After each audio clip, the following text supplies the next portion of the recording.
sudah belajar mengenai dasar-dasar penulisan SEO serta penggunaan struktur AIDA untuk berstorytelling menggunakan SEO konten. Kali ini kita akan coba untuk mengaplikasikan struktur AIDA ke dalam SEO konten. Yuk kita lihat dan simak sampai selesai ya. Kita telah mengenal apa itu AIDA, yaitu awareness, interest, desire, dan action.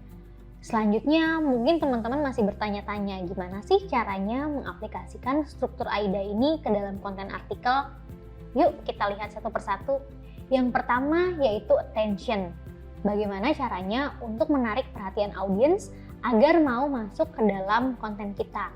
Untuk menarik perhatian audiens, pertama-tama teman-teman bisa mengikuti tren. Caranya yaitu bisa menggunakan Google Trends. Di sana teman-teman bisa menganalisa trends apa saja atau topik-topik apa saja yang banyak dibahas dan sedang digemari oleh audiens dan banyak dicari di mesin pencarian. Selain itu, teman-teman juga bisa menggunakan hari-hari atau perayaan tertentu, misalnya Lebaran, Hari Kemerdekaan Indonesia, atau perayaan yang lainnya. Dan yang kedua, untuk menarik perhatian audiens, teman-teman bisa menunjukkan bahwa kita peduli terhadap masalah atau kebutuhan audiens. Yang kedua, teman-teman bisa menunjukkan kepedulian melalui konten-konten yang membahas mengenai tips untuk menyelesaikan masalah atau memenuhi kebutuhan audiens. Contohnya adalah artikel yang dibuat oleh Koala berikut ini. Di sini Koala memberikan judul naik mobil atau naik motor ini persiapan mudik yang aman di perjalanan. Dari judul ini kita bisa lihat bahwa Koala mengikuti tren yaitu momen Lebaran.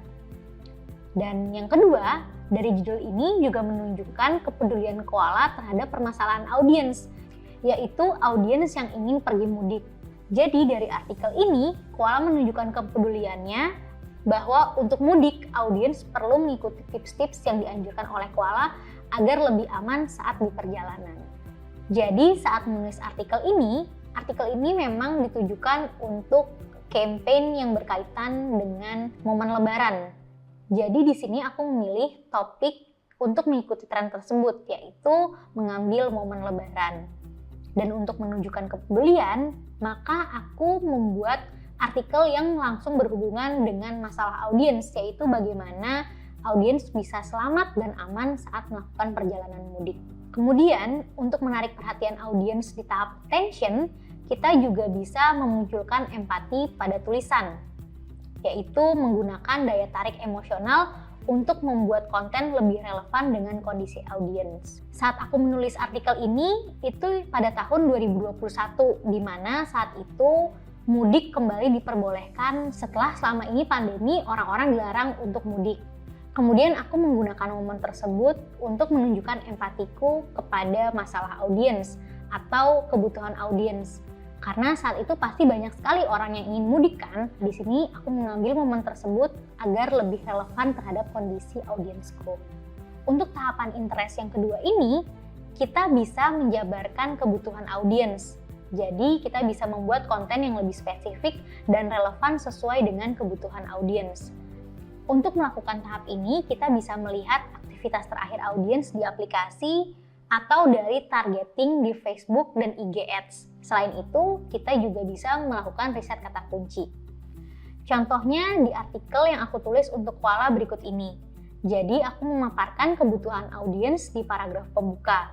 Di sini aku menuliskan bahwa tradisi mudik memang menjadi momen yang ditunggu-tunggu oleh audiens setiap tahunnya, apalagi ketika momen ini dilakukan saat pandemi.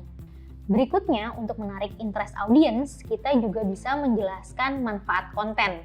Jadi, setelah audiens menerima konten yang mereka butuhkan, jelaskan lebih lanjut apa manfaatnya yang bisa mereka dapatkan jika melakukan apa yang kita sarankan. Seperti di artikel untuk Koala berikut ini, aku memberitahukan manfaat artikel di akhir paragraf pertama, yaitu aku menjelaskan jika audiens membaca konten ini sampai selesai, maka dia dapat mengetahui apa saja tips-tips yang berguna untuk perjalanan mudik agar lebih aman dan selamat.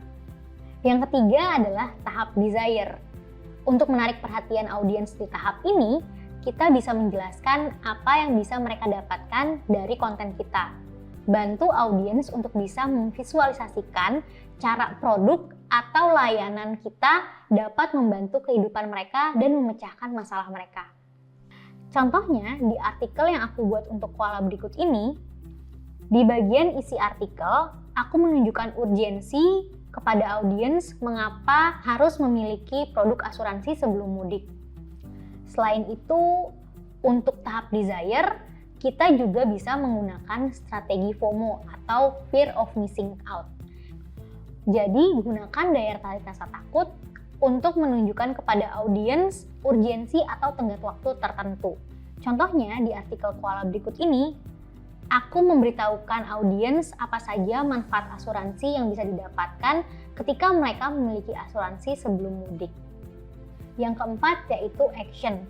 Untuk mendapatkan perhatian audiens di tahap ini, kamu bisa menjelaskan manfaat apa yang bisa didapatkan oleh audiens jika membaca artikel tersebut. Kamu bisa menggunakan kata-kata yang persuasif seperti ayo coba sekarang, gratis, baru, dan lain-lain. Kata-kata ini bertujuan untuk meningkatkan CTR atau klik di dalam website kamu. Contohnya di artikel Koala berikut ini, aku menggunakan kata-kata yang persuasif di paragraf terakhir agar audiens mau masuk ke halaman produk. Yang kedua, untuk melengkapi action, kamu juga bisa menambahkan banner atau CTA button, yaitu berupa tombol call to action. Dengan adanya banner dan tombol call to action ini bisa meningkatkan interaksi audiens di dalam artikel sehingga artikel yang kamu buat menjadi lebih menarik. Contohnya, di artikel Koala ini, aku menambahkan produk banner agar meningkatkan FOMO dan action dari audiens. Selain itu, aku juga menyematkan tombol CTA button atau tombol call to action yang langsung mengarah ke halaman produk sehingga artikel menjadi lebih interaktif dan artikel menjadi lebih persuasif untuk mengajak audiens segera membeli asuransi sebelum mudik. Jadi di video ini kita sudah belajar bagaimana caranya mengaplikasikan metode AIDA ke dalam SEO. Bisa mulai dari pemilihan kata-kata di dalam judul, kemudian kita juga bisa menggunakan kata-kata yang persuasif di paragraf pertama serta di dalam artikel. Dan tidak lupa juga untuk menggunakan kata-kata yang lebih persuasif agar meningkatkan interaksi audiens di dalam artikel. Dan untuk menggiring action dari audiens, kita juga bisa menggunakan kata-kata CTA yang disematkan di bagian akhir artikel. Dan untuk membuat artikelnya lebih menarik, kita bisa menggunakan banner dan juga CTA call to action. Di video selanjutnya, kita akan belajar cara mengoptimasi konten SEO. Jadi, sampai ketemu di video selanjutnya ya!